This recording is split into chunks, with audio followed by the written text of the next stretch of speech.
आप सुन रहे हैं जगत गुरु तत्वदर्शी संत रामपाल जी महाराज द्वारा लिखित पुस्तक जीने की राह का पेज नंबर 301। कबीर परमेश्वर यानी कबीर देव की महिमा बताते हुए आदरणीय गरीब दास साहेब जी कह रहे हैं कि हमारे प्रभु कबीर यानी कबीर देव बंदी छोड़ हैं। बंदी छोड़ का भावार्थ है काल की कारागार से छुटवाने वाला। काल ब्रह्म के 21 ब्रह्मांडों में सर्व प्राणी पापों के कारण काल के बंदी हैं। पूर्ण परमात्मा कबीर देव कबीर साहेब पाप का विनाश कर देते हैं। पापों का विनाश न ब्रह्म न पर ब्रह्म न ही ब्रह्मा विष्णु शिव जी कर सकते हैं। केवल जैसा कर्म है उसका वैसा ही फल दे देते हैं। इसीलिए यजुर्वेद अध्याय 5 के मंत्र 32 में लिखा है, कबीरंगारिसी यानी कबीर देव कबीर परमेश्वर पापों का शत्रु है। बंभारिसी बंधनों का शत्रु अर्थात बंदी छोड़ है। इन पांचों यानी ब्रह्मा विष्णु शिव माया और धर्मराय से ऊपर सतपुरुष परमात्मा कबीर देव हैं जो सतलोक का मालिक है। शेष सर्व पर ब्रह्म ब्रह्म तथा ब्रह्मा विष्णु शिव जी व आदि माया नाशवान परमात्मा है। महाप्रलय में ये सब तथा इनके लोक समाप्त हो जाएंगे। आम जीव से कई हजार गुना ज्यादा लंबी इनकी उम्र है, परंतु जो समय निर्धारित है वह एक दिन पूरा अवश्य होगा। आदरणीय गरीब दास जी महाराज कहते हैं, शिव ब्रह्मा का राज इंद्र गिनती कहां, चार मुक्ति बैकुंठ समझ ये तालहा, शंख जुगन की जूनी उम्र बढ़धारिया, जा जननी कुर्बान सो कागज पारिया, ये ती उम्र बुलंद मरेगा अंतरे, सतगुरु लगे न कान न भेंटे संतरे। चाहे शंख युग की लंबी उम्र भी क्यों न हो, वह एक दिन समाप्त जरूर होगी। यदि सतपुरुष परमात्मा यानी कबीर देव कबीर साहब के नुमाइंदे पूर्ण संत यानी गुरु जो 3 नाम का मंत्र जिसमें एक ओम तत् सत सांकेतिक है देता है तथा उसे पूर्ण संत द्वारा नाम दान करने का आदेश है, उससे उपदेश लेकर नाम की कमाई करेंगे तो हम सतलोक के अधिकारी हंस हो सकते हैं। सत्य साधना बिना बहुत लंबी उम्र कोई काम नहीं आएगी, क्योंकि निरंजन लोक में दुख ही दुख है। कबीर साहब कहते हैं, जीव ना तो थोड़ा ही भला जय सत सुमरन होए, लाख वर्ष का जीवना लेखे धरे न कोय। कबीर साहिब अपनी पूर्ण ब्रह्म की जानकारी स्वयं बताते हैं कि इन परमात्माओं से ऊपर असंख्य भुजा का परमात्मा सतपुरुष है जो सत्यलोक यानी सच्चखंड सतनाम में रहता है तथा उसके अंतर्गत सर्वलोक यानी ब्रह्म काल के 21 ब्रह्मांड व ब्रह्मा विष्णु शिव शक्ति के लोक तथा पर ब्रह्म के 7 संख ब्रह्मांड व अन्य सर्व ब्रह्मांड आते हैं और वहां पर सत्य नाम सार नाम के जाप द्वारा जाया जाएगा जो पूरे गुरु से प्राप्त होता है। सच्चखंड यानी सतलोक में जो आत्मा चली जाती है उसका पुनर्जन्म नहीं होता। सतपुरुष यानी पूर्ण ब्रह्म कबीर साहिब यानी कबीर देव ही अन्य लोकों में स्वयं ही भिन्न भिन्न नामों से विराजमान है। जैसे अलख लोक में अलख पुरुष, अगम लोक में अगम पुरुष तथा अकह लोक में अनामी पुरुष रूप में विराजमान है। ये तो उपमात्मक नाम है, परंतु वास्तविक नाम उस पूर्ण पुरुष का कबीर देव यानी भाषा भिन्न होकर कबीर साहिब है। आप सुन रहे हैं जगत गुरु तत्वदर्शी संत रामपाल जी महाराज द्वारा लिखित पुस्तक जीने की राह का पेज नंबर 302। आदरणीय नानक साहेब जी की वाणी में सृष्टि रचना का संकेत। श्री नानक साहेब जी की अमृत वाणी महला 1, राग बिलावलू। अंश 1, गुरु ग्रंथ, पृष्ठ 839। आपे सचू किया कर जोड़ी, अंडज फोड़ी जोड़ी विछोड़। धरती आकाश किए बैसन का उठाऊ, राति दिनंतु किए भव भाव। जिन किए करी वे खनहारा, तृतीया ब्रह्मा विष्णु महेशा। देवी देव उपाय वेसा, पौन पानी अग्नि बिसराऊ। ताही निरंजन साचो नाऊ, तिसु मही मनुआ रहिया लिवलाई। प्रणवती नानकु कालू न खाई। उपरोक्त अमृतवाणी का भावार्थ है कि सच्चे परमात्मा यानी सत्पुरुष ने स्वयं ही अपने हाथों से सर्व सृष्टि की रचना की है। उसी ने अंडा बनाया, फिर फोड़ा तथा उसमें से ज्योति निरंजन निकला। उसी पूर्ण परमात्मा ने सर्व प्राणियों के रहने के लिए धरती, आकाश, पवन, पानी आदि 5 तत्व रचे।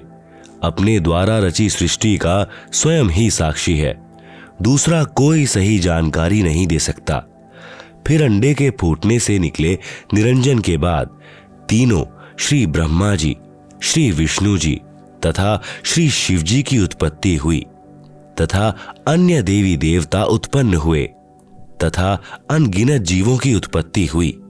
उसके बाद अन्य देवों के जीवन चरित्र तथा अन्य ऋषियों के अनुभव के 6 शास्त्र तथा 18 पुराण बन गए। पूर्ण परमात्मा के सच्चे नाम यानी सत्य नाम की साधना अनन्य मन से करने से तथा गुरु मर्यादा में रहने वाले प्रणवती को श्री नानक जी कह रहे हैं कि काल नहीं खाता। राग मारू। अंश अमृतवाणी महला 1, गुरु ग्रंथ, पृष्ठ 1037। सुनहु ब्रह्मा विष्णु महेशु उपाय, सुने वर्ते जुग सबाय। इसु पद बिचारे सो जनु पुरा, तिस मिलिए भरमु चुकाईदा। साम वेदु रजु जुजरु अथर बनु, ब्रह्मे मुख माया है त्रैगुण। ताकी कीमत कही न सके, कोतियु बोले जीव बुलाईदा। उपरोक्त अमृतवाणी का सारांश है कि जो संत पूर्ण सृष्टि रचना सुना देगा तथा बताएगा कि अंडे के 2 भाग होकर कौन निकला, जिसने फिर ब्रह्मलोक की सुन्न में अर्थात गुप्त स्थान पर ब्रह्मा विष्णु शिव जी की उत्पत्ति की तथा वह परमात्मा कौन है जिसने ब्रह्म यानी काल के मुख से 4 वेदों यानी पवित्र ऋग्वेद, यजुर्वेद, सामवेद, अथर्ववेद को उच्चारण करवाया। वह पूर्ण परमात्मा जैसा चाहे वैसे ही प्रत्येक प्राणी को बुलवाता है। इस सर्व ज्ञान को पूर्ण बताने वाला संत मिल जाए तो उसके पास जाइए तथा जो सभी शंकाओं का पूर्ण निवारण करता है वही पूर्ण संत अर्थात तत्वदर्शी है। आप सुन रहे हैं जगत गुरु तत्वदर्शी संत रामपाल जी महाराज द्वारा लिखित पुस्तक जीने की राह का पेज नंबर 303। श्री गुरु ग्रंथ साहिब, पृष्ठ 929। अमृतवाणी श्री नानक साहिब जी की राग राम कली महला 1, दखनी ओंकार। ओंकारी ब्रह्मा उत्पत्ति, ओंकारु किया जिनचित। ओंकारी सैल जुग भय, ओंकारी वेद निर्मय। ओंकारी सबदी उधरे, ओंकारी गुरुमुखी तरे। ओनम अखर सुनहु बिचारू, ओनम अखरु त्रिभुवन सारू। उपरोक्त अमृतवाणी में श्री नानक साहिब जी कह रहे हैं कि ओंकार अर्थात ज्योति निरंजन यानी काल से ब्रह्मा जी की उत्पत्ति हुई। कई युगों मस्ती मारकर ओंकार यानी ब्रह्म ने वेदों की उत्पत्ति की जो ब्रह्मा जी को प्राप्त हुए।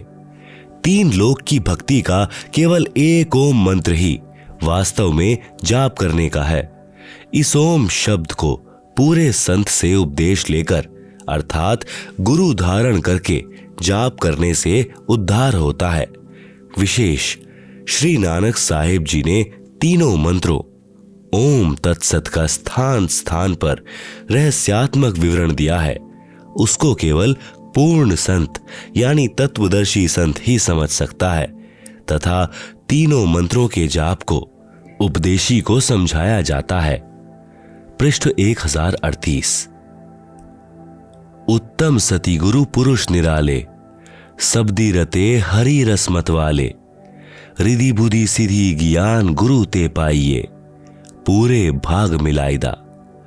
सती गुरु ते पाए बिचारा, सुन समाधि सचे घर बारा।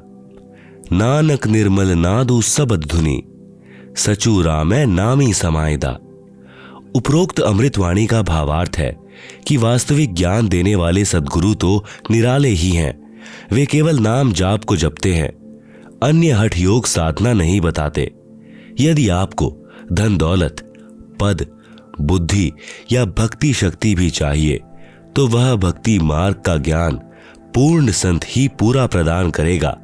ऐसा पूर्ण संत बड़े भाग्य से ही मिलता है। वहीं पूर्ण संत विवरण बताएगा कि ऊपर सुन यानी आकाश में अपना वास्तविक घर यानी सत्यलोक परमेश्वर ने रच रखा है। उसमें एक वास्तविक सार नाम की धुन यानी आवाज हो रही है। उस आनंद में अविनाशी परमेश्वर के सार शब्द से समाया जाता है, अर्थात उस वास्तविक सुखदायी स्थान में वास हो सकता है। अन्य नामों तथा अधूरे गुरुओं से नहीं हो सकता। आंशिक अमृतवाणी महला पहला, श्री गुरु ग्रंथ, पृष्ठ 359-360। शिवनगरी मही आसनी, बैसौ कलप त्यागी वादम, सिंडी सबद सदा धुनी, सो है अहिनिसी पूरे नादम। हरि कीर्ति रह राशि हमारी, गुरु मुख पंथ अतीतम। सगली ज्योति हमारी सम्मिया, नाना वर्ण अनेकम। कह नानक सुनी भरथरी, जोगी पार ब्रह्म लिव एकम। आप सुन रहे हैं जगत गुरु तत्वदर्शी संत रामपाल जी महाराज द्वारा लिखित पुस्तक जीने की राह का पेज नंबर 304। उपरोक्त अमृतवाणी का भावार्थ है कि श्री नानक साहिब जी कह रहे हैं कि हे भरथरी योगी जी, आपकी साधना भगवान शिव तक है। उससे आपको शिव नगरी यानी लोक में स्थान मिला है और शरीर में जो सिंगी शब्द आदि हो रहा है वह इन्हीं कमलों का है तथा टेलीविजन की तरह प्रत्येक देव के लोक से शरीर में सुनाई दे रहा है।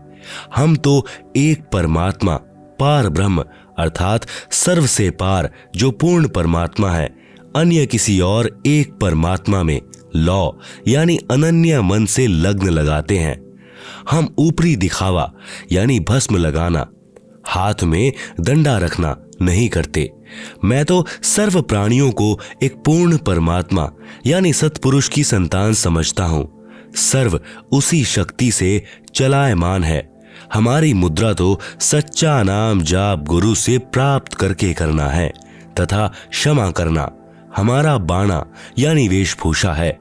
मैं तो पूर्ण परमात्मा का उपासक हूं तथा पूर्ण सद्गुरु का भक्ति मार्ग इससे भिन्न है।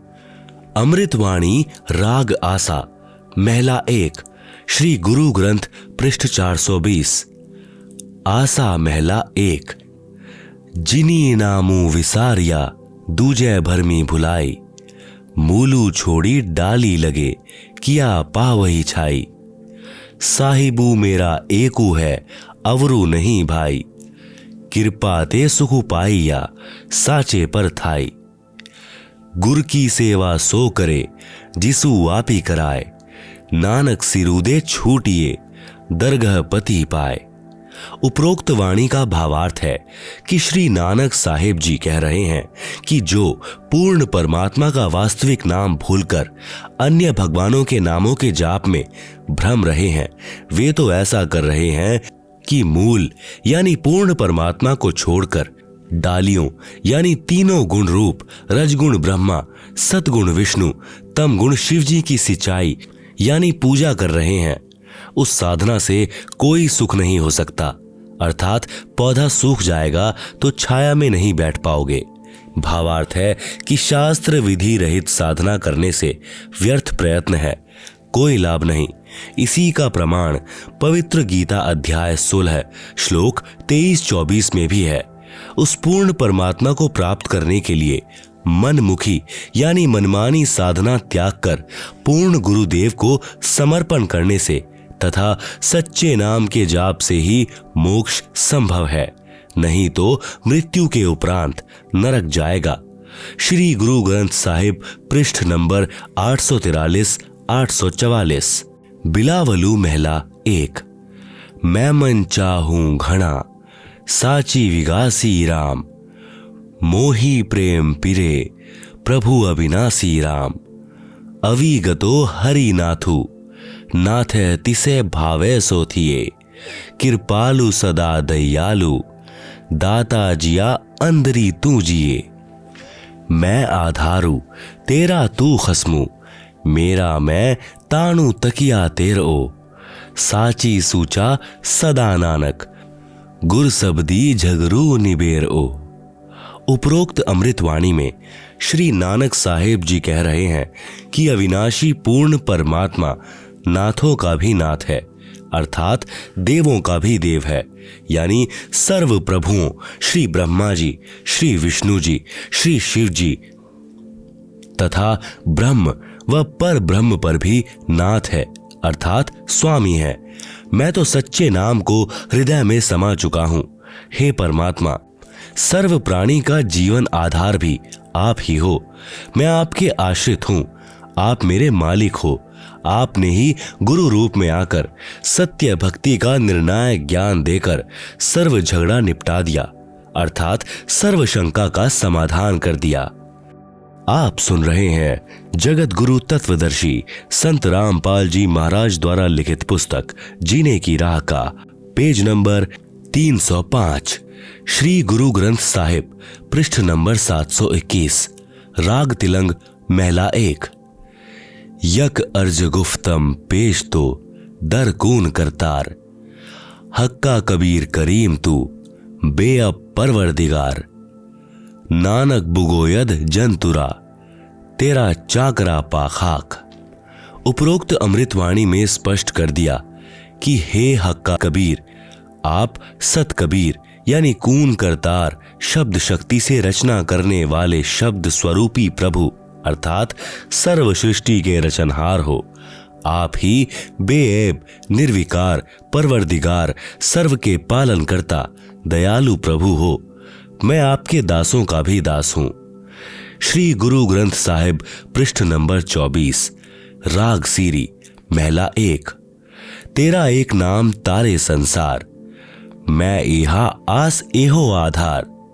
नानक नीच कहे विचार, धानक रूप रहा करतार। उपरोक्त अमृतवाणी में प्रमाण किया है कि जो काशी में धानक यानी जुलाहा है, यही करतार यानी कुल का सृजनहार है। अति यादहीन होकर श्री नानक साहेब जी कह रहे धानक अर्थात कबीर जुलाहा ही पूर्ण ब्रह्म यानी सत्पुरुष है। विशेष उपरोक्त प्रमाणों के सांकेतिक ज्ञान से प्रमाणित हुआ सृष्टि रचना कैसे हुई। पूर्ण परमात्मा की प्राप्ति करनी चाहिए, जो पूर्ण संत से नाम लेकर ही संभव है। अन्य संतों द्वारा सृष्टि रचना की दंत कथा। अन्य संतों द्वारा जो सृष्टि रचना का ज्ञान बताया है वह कैसा है, कृपया निम्न पढ़ें। सृष्टि रचना के विषय में राधा स्वामी पंथ के संतों के व धन धन सतगुरु पंथ के संत के विचार।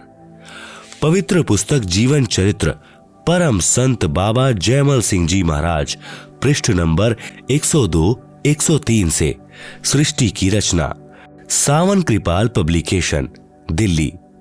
पहले सतपुरुष निराकार था, फिर इजहार यानी आकार में आया तो ऊपर के 3 निर्मल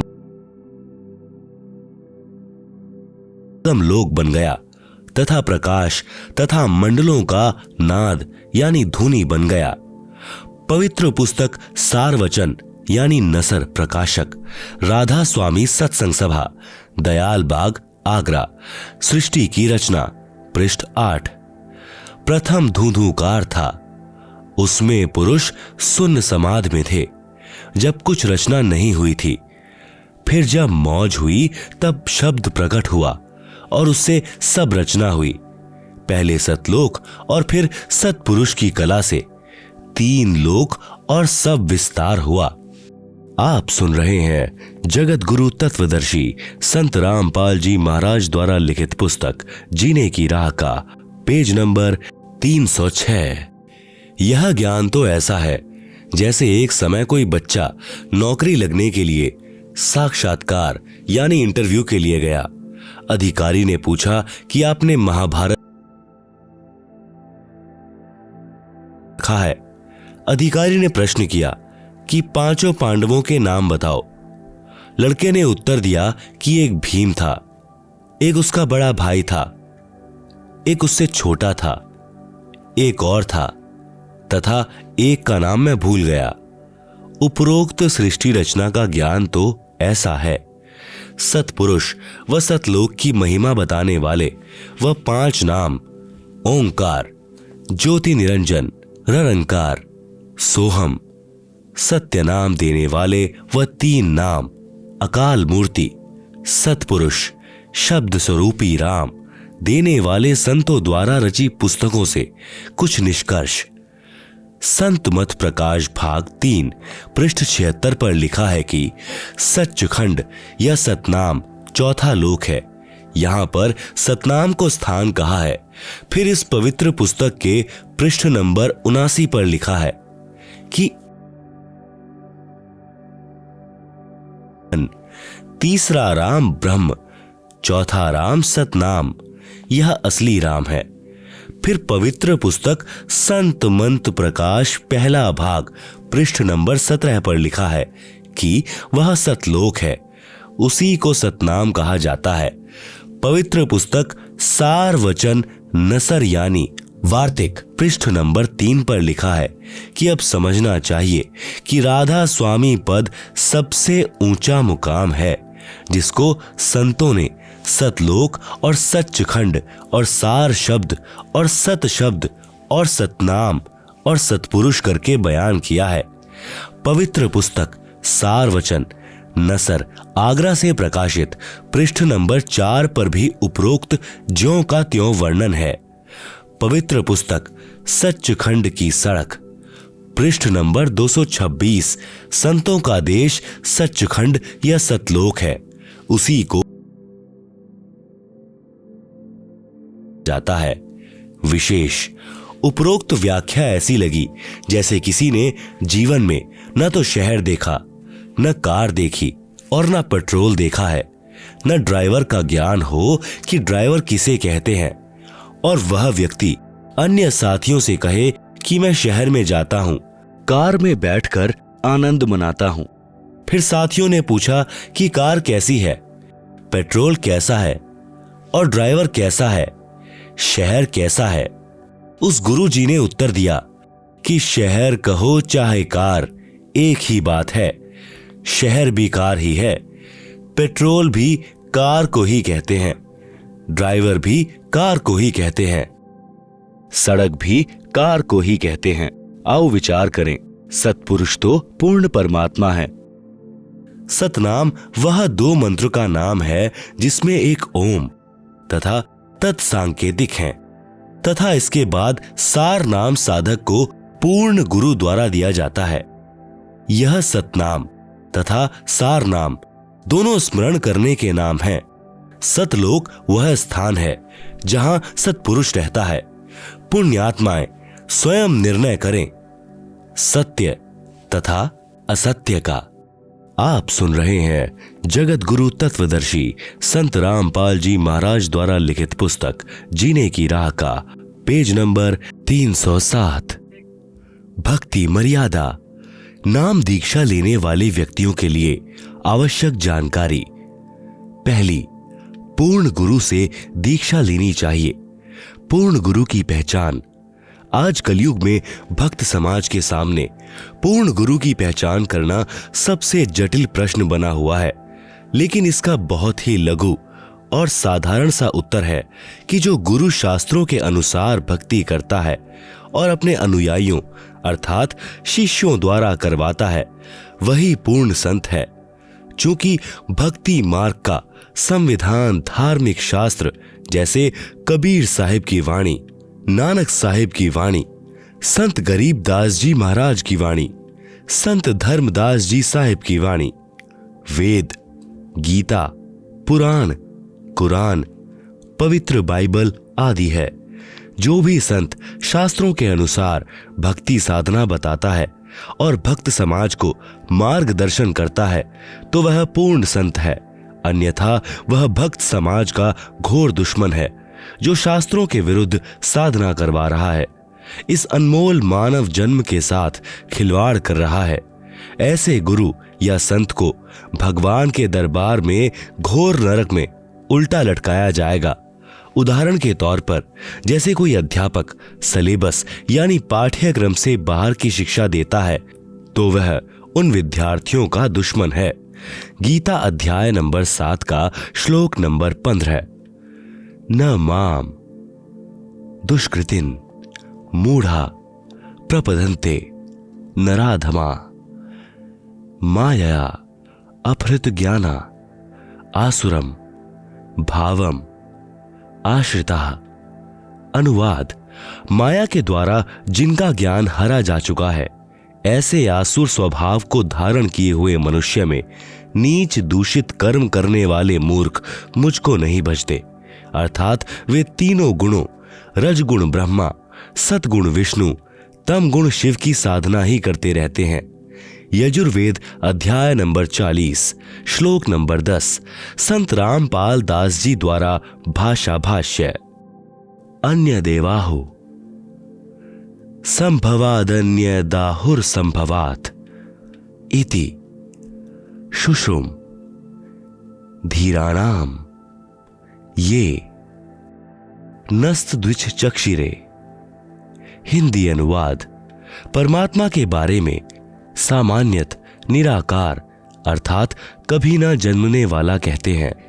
दूसरे आकार में अर्थात जन्म लेकर अवतार रूप में आने वाला कहते हैं। जो टिकाऊ अर्थात पूर्ण ज्ञानी अच्छी प्रकार सुनाते हैं उसको इस प्रकार सही तौर पर वही समरूप अर्थात यथार्थ रूप में भिन्न भिन्न रूप से प्रत्यक्ष ज्ञान कराते हैं। गीता अध्याय नंबर 4 का श्लोक नंबर 34। तत् विद्धि प्रणिपातेन परिप्रश्नेन सेव्या उपदेक्ष्यन्ति ते ज्ञानम ज्ञानिनः तत्वदर्शिनः। अनुवाद: उसको समझ उन पूर्ण परमात्मा के ज्ञान व समाधान को जानने वाले संतों को भली भांति दंडवत प्रणाम करने से, उनकी सेवा करने से और कपट छोड़कर सरलता पूर्वक प्रश्न करने से वे परमात्म तत्व को भली भांति जानने वाले ज्ञानी महात्मा तुझे उस तत्व ज्ञान का उपदेश करेंगे। आप सुन रहे हैं जगत गुरु तत्वदर्शी संत रामपाल जी महाराज द्वारा लिखित पुस्तक जीने की राह का पेज नंबर 308। दूसरी, नशीली वस्तुओं का सेवन निषेध। हुक्का, शराब, बियर, तंबाकू, बीड़ी, सिगरेट, हुलास, सूंघना, गुटखा, मांस, अंडा, सुल्फा, अफीम, गांजा और अन्य नशीली चीजों का सेवन तो दूर रहा, किसी को नशीली वस्तु लाकर भी नहीं देनी है। बंदी छोड़ गरीबदास जी महाराज इन सभी नशीली वस्तुओं को बहुत बुरा बताते हुए अपनी वाणी में कहते हैं कि सुरा पान मद मांसाहारी गमन करें भोगें पर नारी। 70 जन्म कटत हैं शीशम साक्षी साहिब हैं जगदीशम। पर द्वारा स्त्री का खोले 70 जन्म अंधा होवे डोले। मदिरा पीवे कड़वा पानी 70 जन्म श्वान के जानी। हुक्का हरदम पीवते लाल मिलावें धूर। इसमें संशय है नहीं जन्म पिछले सूर। सो नारी जारी करे सुरापान 100 बार, एक चिलम हुक्का भरे डूबे काली धार। सूर गऊ को खात है भक्ति बिहूने राड़, भांग तंबाकू खा गए सोचा बद है हाड़। भांग तंबाकू पी वही सुरा पान से हेत, गोस्त मट्टी खाए कर जंगली बने प्रेत। पान तंबाकू चा बही नास नाक में देत, सो तो ईराने गए ज्यों भड़भूजे का रेत। भांग तंबाकू पी वही गोस्त गला कबाब, मोर मृग कुंभखत है देंगे कहां जवाब। तीसरी, तीर्थ स्थानों पर जाना निषेध। किसी प्रकार का कोई व्रत नहीं रखना है, कोई तीर्थ यात्रा नहीं करनी, न कोई गंगा स्नान आदि करना, न किसी अन्य धार्मिक स्थल पर स्नानार्थ व दर्शनार्थ जाना है। किसी मंदिर व इष्ट धाम में पूजा व भक्ति के भाव से नहीं जाना कि इस मंदिर में भगवान है। भगवान कोई पशु तो है नहीं कि उसको पुजारी जी ने मंदिर में बांध रखा है। भगवान तो कण कण में व्यापक है। ये सभी साधनाएं शास्त्रों के विरुद्ध हैं। जरा विचार करके देखो कि ये सभी तीर्थ स्थल जैसे जगन्नाथ का मंदिर, बद्रीनाथ, हरिद्वार, मक्का मदीना, अमरनाथ, वैष्णो देवी, वृंदावन, मथुरा, बरसाना, अयोध्या राम मंदिर, काशी धाम, छुड़ानी धाम आदि मंदिर, मस्जिद, गुरुद्वारा, चर्च व ईष्ट धाम आदि ऐसे स्थल हैं जहां पर कोई संत रहते थे। वे वहां पर अपनी भक्ति साधना करके अपना भक्ति रूपी धन जोड़ करके शरीर छोड़कर अपने इष्ट देव के लोक में चले गए। तत्पश्चात उनकी यादगार को प्रमाणित रखने के लिए वहां पर किसी ने मंदिर, किसी ने मस्जिद, किसी ने गुरुद्वारा, किसी ने चर्च या किसी ने धर्मशाला आदि बनवा दी, ताकि उनकी याद बनी रहे और हमारे जैसे तुच्छ प्राणियों को प्रमाण मिलता रहे कि हमें ऐसे ही कर्म करने चाहिए जैसे कि इन महान आत्माओं ने किए हैं। ये सभी धार्मिक स्थल हम सभी को यही संदेश देते हैं कि जैसे भक्ति साधना इन नामी संतों ने की है, ऐसी ही आप करो। इसके लिए आप इसी तरीके से साधना करने वाले व बताने वाले संतों को तलाश करो और फिर जैसा वे कहें वैसा ही करो। लेकिन बाद में इन स्थानों की ही पूजा प्रारंभ हो गई, जो कि बिल्कुल व्यर्थ है और शास्त्रों के विरुद्ध है। ये सभी स्थान तो एक ऐसे स्थान की भांति हैं जहां पर किसी हलवाई ने भट्टी बनाकर जलेबी, लड्डू आदि बनाकर स्वयं खाकर और अपने सगे साथियों को खिलाकर चले गए। उसके बाद में उस स्थान पर न तो वह हलवाई है और न ही मिठाई, फिर तो वहां केवल भट्टी ही है। वह न तो हमारे को मिठाई बनाना सिखला सकती है और न ही हमारा पेट यानी उदर भर सकती है। अब कोई कहे कि आओ भैया, आपको वह भट्टी दिखाकर लाऊंगा जहां पर एक हलवाई ने मिठाई बनाई थी, चलो चलते हैं। वहां जाकर उस भट्टी को देख लिया और 7 चक्कर भी काट आए। क्या आपको मिठाई मिली? क्या आपको मिठाई बनाने की विधि बताने वाला हलवाई मिला? इसके लिए आपने वैसा ही हलवाई खोजना होगा जो सबसे पहले आपको मिठाई खिलाए और बनाने की विधि भी बताए। फिर जैसे वे कहें केवल वही करना, अन्य नहीं। आप सुन रहे हैं जगत गुरु तत्वदर्शी संत रामपाल जी महाराज द्वारा लिखित पुस्तक जीने की राह का पेज नंबर 309।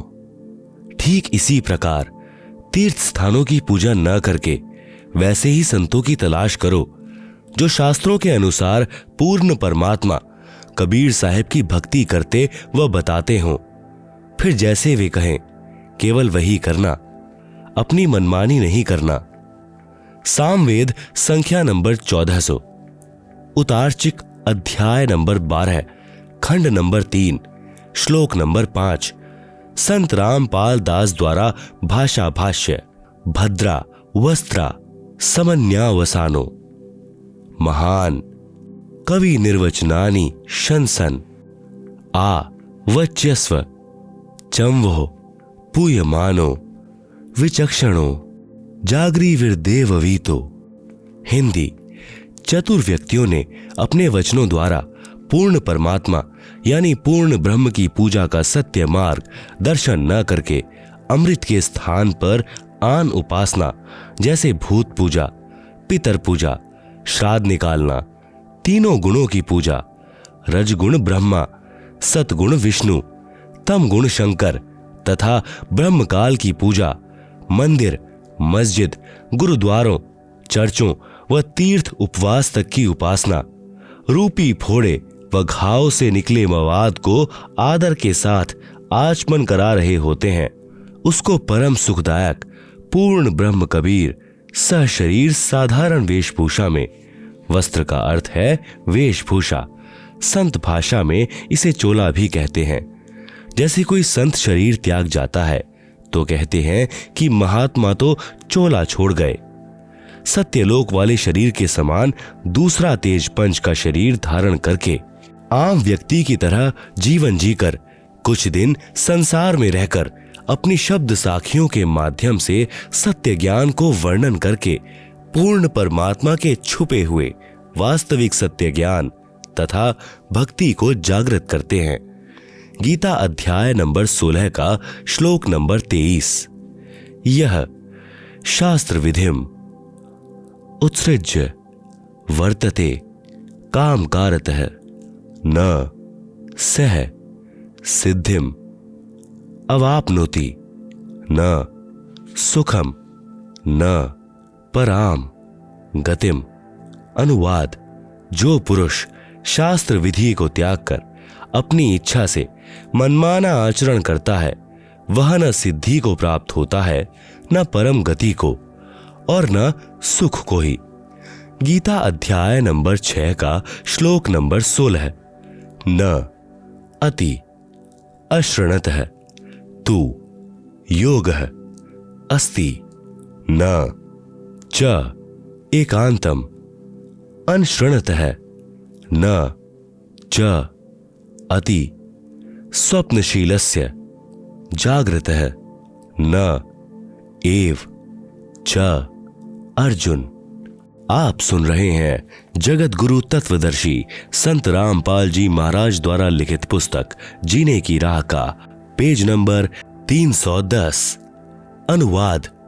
हे अर्जुन, यह योग अर्थात भक्ति न तो बहुत खाने वाले का और न बिल्कुल न खाने वाले का, न एकांत स्थान पर आसन लगाकर साधना करने वाले का तथा न बहुत शयन करने के स्वभाव वाले का और न सदा जागने वाले का ही सिद्ध होता है। पूजे देई धाम को शीश हलावे जो, गरीब दास साची कहे हद काफिर है सो। कबीर। गंगा काट है घर करे पीवे निर्मल नीर, मुक्ति नहीं हरि नाम बिन सतगुरु कहे कबीर। कबीर। तीर्थ कर कर जग मुवा उड़े पानी नहाए, राम ही नाम ना जपा काल घसीटे जाए। गरीब। पीतल ही का थाल है पीतल का लोटा, जड़ मूरत को पूजते आवेगा टोटा। गरीब। पीतल चमचा पूजिए जो थाल परोसे, जड़ मूरत किस काम की मती रहो भरोसे। कबीर। पर्वत पर्वत मैं फिरया कारण अपने राम, राम सरीखे जन मिले जिन सारे सब काम। चौथी। पितर पूजा निषेध। किसी प्रकार की पितृ पूजा, श्राद्ध निकालना आदि कुछ नहीं करना है। भगवान श्री कृष्ण जी ने भी इन पितरों की व भूतों की पूजा करने से साफ मना किया है। गीता जी के अध्याय नंबर 9 के श्लोक नंबर 25 में कहा है कि यान्ति देवव्रता देवान पितृऋण यान्ति पितृव्रता भूतानि यान्ति भूतेज्यः मधाजिनः अपि माम। अनुवाद। देवताओं को पूजने वाले देवताओं को प्राप्त होते हैं, पितरों को पूजने वाले पितरों को प्राप्त होते हैं, भूतों को पूजने वाले भूतों को प्राप्त होते हैं, और मतानुसार पूजन करने वाले भक्त मुझसे ही लाभान्वित होते हैं। बंदी छोड़ गरीब दास जी महाराज और कबीर साहिब जी महाराज भी कहते हैं, गरीब भूत रमैसो भूत है, देव रमैसो देव, राम रमैसो राम है, सुनो सकल सुरभेव। इसलिए उस पूर्ण परमात्मा परमेश्वर की भक्ति करो जिससे पूर्ण मुक्ति होवे। वह परमात्मा पूर्ण ब्रह्म सत्पुरुष यानी सत कबीर है। इसी का प्रमाण गीता जी के अध्याय नंबर 18 के श्लोक नंबर 46 में है। यतः प्रवृत्तिर्भूतानां येन सर्वमिदं ततं स्वकर्मणा तंभयचर्य सिद्धि विदन्ति मानवः। अनुवाद, जिस परमेश्वर से संपूर्ण प्राणियों की उत्पत्ति हुई है और जिससे यह समस्त जगत व्याप्त है, उस परमेश्वर की अपने स्वाभाविक कर्मों द्वारा पूजा करके मनुष्य परम सिद्धि को प्राप्त हो जाता है। गीता अध्याय नंबर 18 का श्लोक नंबर 62। तमेव शरणं गच्छ सर्वभावेन भारत, तत्प्रसादात् पराम शांतिम स्थानम प्राप्स्यसि शाश्वतम। अनुवाद, हे भरत वंशोद्भव अर्जुन, तू सर्वभाव से उस ईश्वर की ही शरण में चला जा। उसकी कृपा से तू परम शांति यानी संसार से सर्वदा उप्रति को और अविनाशी परम पद को प्राप्त हो जाएगा। सर्वभाव का तात्पर्य है कि कोई अन्य पूजा न करके मन कर्म वचन से एक परमेश्वर में आस्था रखना। आप सुन रहे हैं जगत गुरु तत्वदर्शी संत रामपाल जी महाराज द्वारा लिखित पुस्तक जीने की राह का पेज नंबर 311 है। गीता अध्याय नंबर 8 का श्लोक नंबर 22। पुरुषः स परः पार्थ भक्त्या लभ्यस्त्व नन्यया यस्यान्तः स्थानि भूतानि येन सर्वमिदं ततं। अनुवाद, हे पंथानंदन अर्जुन, संपूर्ण प्राणी जिसके अंतर्गत हैं और जिससे यह संपूर्ण संसार व्याप्त है, वह परम पुरुष परमात्मा तो अनन्य भक्ति से प्राप्त होने योग्य है। अनन्य भक्ति का तात्पर्य है एक परमेश्वर यानी पूर्ण ब्रह्म की भक्ति करना। दूसरे देवी देवताओं अर्थात तीनों गुणों रजगुण ब्रह्मा, सतगुण विष्णु, तम गुण शिव की नहीं। गीता जी के अध्याय नंबर 15 का श्लोक नंबर 1 से 4। गीता अध्याय नंबर 15 का श्लोक नंबर 1। उधर्व मूलम अधः शाखम अश्वत्थम प्राहुः अव्ययम छंदासी यस्य पर्णानि यह तम वेद सह वेदवित्। अनुवाद, ऊपर को जड़ वाला नीचे को शाखा वाला अविनाशी विस्तृत संसार रूपी पीपल का वृक्ष है, जिसके छोटे छोटे हिस्से या टहनियां पत्ते कहे हैं। उस संसार रूप वृक्ष को जो इस प्रकार जानता है वह पूर्ण ज्ञानी अर्थात तत्वदर्शी है। गीता अध्याय नंबर 15 का श्लोक नंबर 2। अधः च ऊर्ध्वम प्रसितः तस्य शाखा गुण प्रवृद्धा विषय प्रवाला अधः च मूलानि अनुसंततानि कर्मानुबंधिनी मनुष्यलोके। अनुवाद, उस वृक्ष की नीचे और ऊपर तीनों गुणों ब्रह्मा रजगुण, विष्णु सतगुण, शिव तम गुण रूपी फैली हुई विकार काम क्रोध मोह लोभ अहंकार रूपी कोपल डाली ब्रह्मा विष्णु शिव ही जीव को कर्मों में बांधने की भी जड़ें अर्थात मूल कारण है, तथा मनुष्य लोक स्वर्ग नरक लोक पृथ्वी लोक के नीचे यानी 84 लाख जूनियों में ऊपर व्यवस्थित किए हुए हैं। गीता अध्याय नंबर 15 का श्लोक नंबर 3।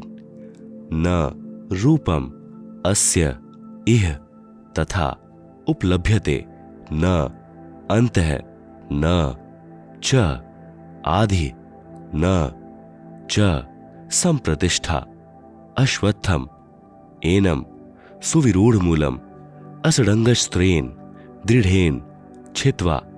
अनुवाद। इस रचना का न शुरुआत तथा न अंत है, न वैसा स्वरूप पाया जाता है तथा यहाँ विचार काल में अर्थात मेरे द्वारा दिया जा रहा गीता ज्ञान में पूर्ण जानकारी मुझे भी नहीं है, क्योंकि सर्व ब्रह्मांडों की रचना की अच्छी तरह स्थिति का मुझे भी ज्ञान नहीं है। इस अच्छी तरह स्थायी स्थिति वाला मजबूत स्वरूप वाले निर्लेप तत्व ज्ञान रूपी दृढ़ शस्त्र से अर्थात निर्मल तत्व ज्ञान के द्वारा काटकर अर्थात निरंजन की भक्ति को क्षणिक जानकर गीता अध्याय नंबर 15 का श्लोक नंबर 4 ततः पदम तत्परिमार्गितव्यम यस्मिग्नता न निवर्तन्ति भूयः तमेव चाहम पुरुषम प्रपद्ये यतः प्रवृत्ति प्रसिता पुराणी। अनुवाद। उसके बाद उस परम पद परमात्मा की खोज करनी चाहिए जिसको प्राप्त हुए मनुष्य फिर लौटकर संसार में नहीं आते और जिससे अनादिकाल से चली आने वाली यह सृष्टि विस्तार को प्राप्त हुई है। उस आदि पुरुष परमात्मा के ही मैं शरण हूँ। आप सुन रहे हैं जगत गुरु तत्वदर्शी संत रामपाल जी महाराज द्वारा लिखित पुस्तक जीने की राह का पेज नंबर 312 है। इस प्रकार स्वयं भगवान श्री कृष्ण ने इंद्र, जो देवी देवताओं का राजा है, की पूजा भी छुड़वाकर उस परमात्मा की भक्ति करने के लिए ही प्रेरणा दी थी, जिस कारण उन्होंने गोवर्धन पर्वत को उठाकर इंद्र के कोप से ब्रजवासियों की रक्षा की। गरीबदास जी कहते हैं, इंद्र चढ़ा ब्रिज डुबोवन, भीगा भीत न लेव। इंद्र कढ़ाई होत जगत में, पूजा खा गए देव। कबीर। इस संसार को समझाऊं कै बार, पूंछ जो पकड़े भेड़ की, उतरा चाहे पार। 5वां, गुरु आज्ञा का पालन। गुरुदेव जी की आज्ञा के बिना घर में किसी भी प्रकार का धार्मिक अनुष्ठान नहीं करवाना है। जैसे बंदी छोड़ अपनी वाणी में कहते हैं कि गुरु बिन यज्ञ हवन जो करही, मिथ्या जावे कबहु नहीं फलही। गुरु बिन माला फेरते, गुरु बिन देते दान। गुरु बिन दोनों निष्फल हैं, पूछो वेद पुराण। 6, माता मसानी पूजना निषेध। आपने खेत में बनी मढ़ी या किसी खेड़े आदि की या किसी अन्य देवता की समाध नहीं पूजनी है। समाध चाहे किसी की भी हो, बिल्कुल नहीं पूजनी है। अन्य कोई उपासना नहीं करनी है। यहां तक कि तीनों गुणों ब्रह्मा, विष्णु, शिव की पूजा भी नहीं करनी है। केवल गुरु जी के बताए अनुसार ही करना है। गीता अध्याय नंबर 7 का श्लोक नंबर 15।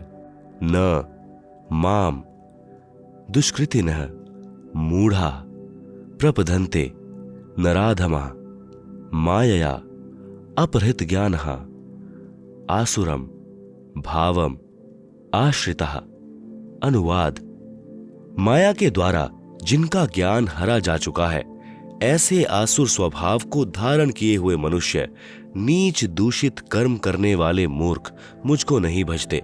अर्थात वे तीनों गुणों रजगुण ब्रह्मा, सतगुण विष्णु, तमगुण शिव की साधना ही करते रहते हैं। कबीर। माई मसानी शेर शीतला, भैरव भूत हनुमंत। परमात्मा उनसे दूर हैं जो इनको पूजंत। 100 वर्ष तो गुरु की सेवा, एक दिन आन उपासी।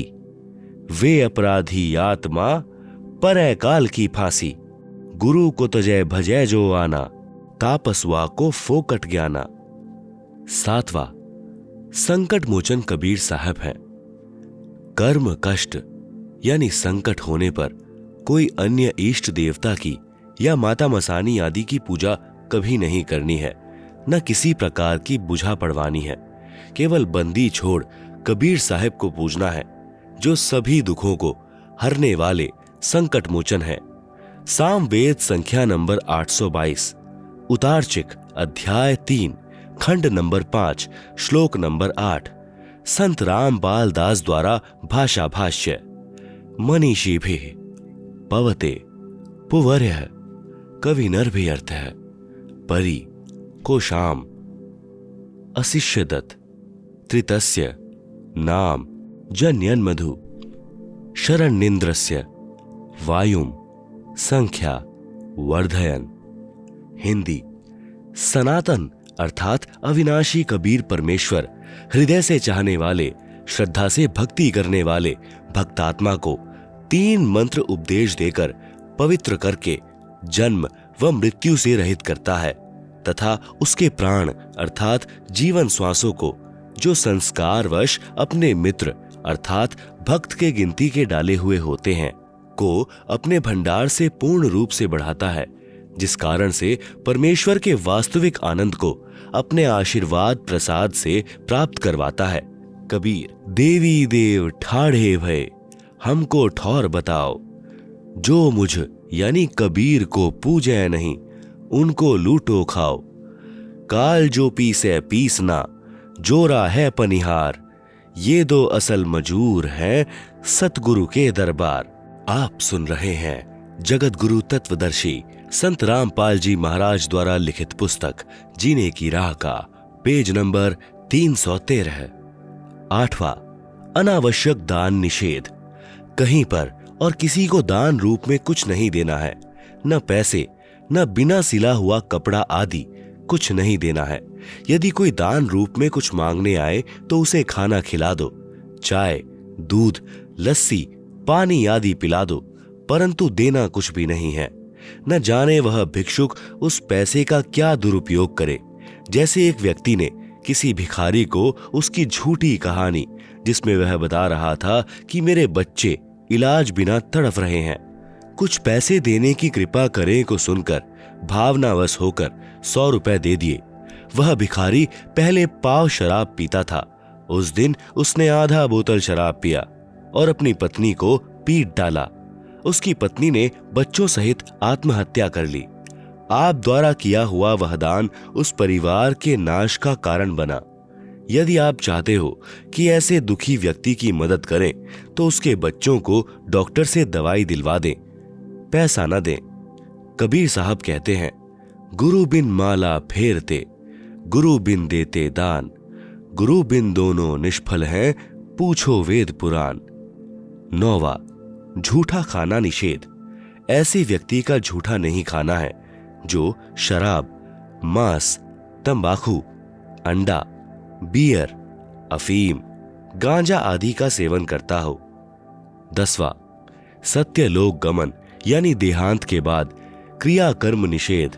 यदि परिवार में किसी की मौत हो जाती है, चिता में अग्नि कोई भी दे सकता है, घर का या अन्य, तथा अग्नि प्रज्वलित करते समय मंगलाचरण बोल दें तो उसके फूल आदि कुछ नहीं उठाने हैं।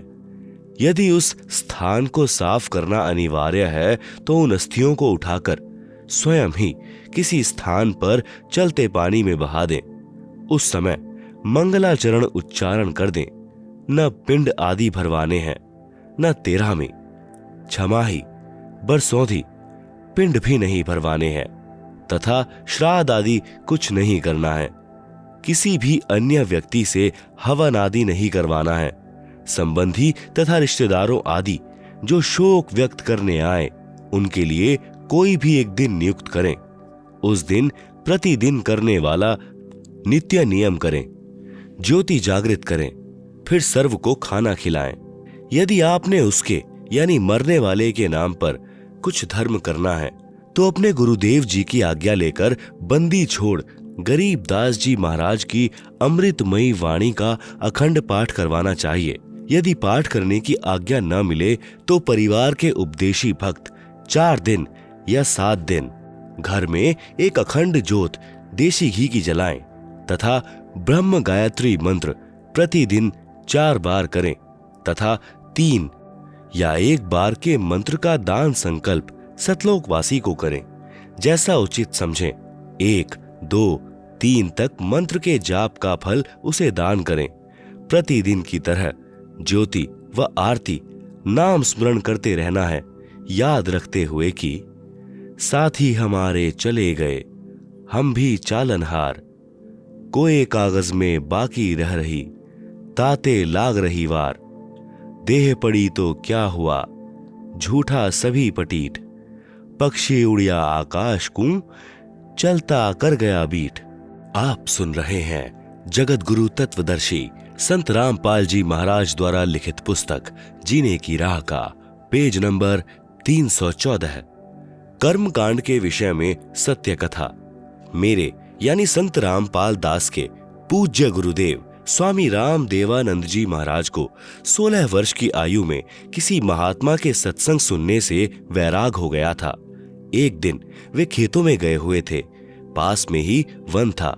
वे वन में जाकर किसी मृत जानवर की हड्डियों के पास अपने कपड़े फाड़कर फेंक जाते हैं और स्वयं महात्मा जी के साथ चले जाते हैं।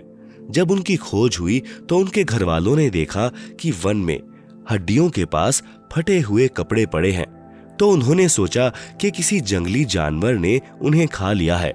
उन कपड़ों तथा हड्डियों को उठाकर घर पर ले आते हैं और अंतिम संस्कार कर देते हैं। उसके बाद 13वीं तथा छमाही करते हैं और फिर श्राद्ध शुरू हो जाते हैं। जब मेरे पूज्य गुरुदेव बहुत वृद्ध हो चुके थे तो वे एक बार घर पर गए। तब उन घर वालों को यह पता चला कि ये जीवित हैं और घर छोड़कर चले गए थे। उन्होंने बताया कि जब ये घर छोड़कर चले गए थे तो इनकी खोज हुई।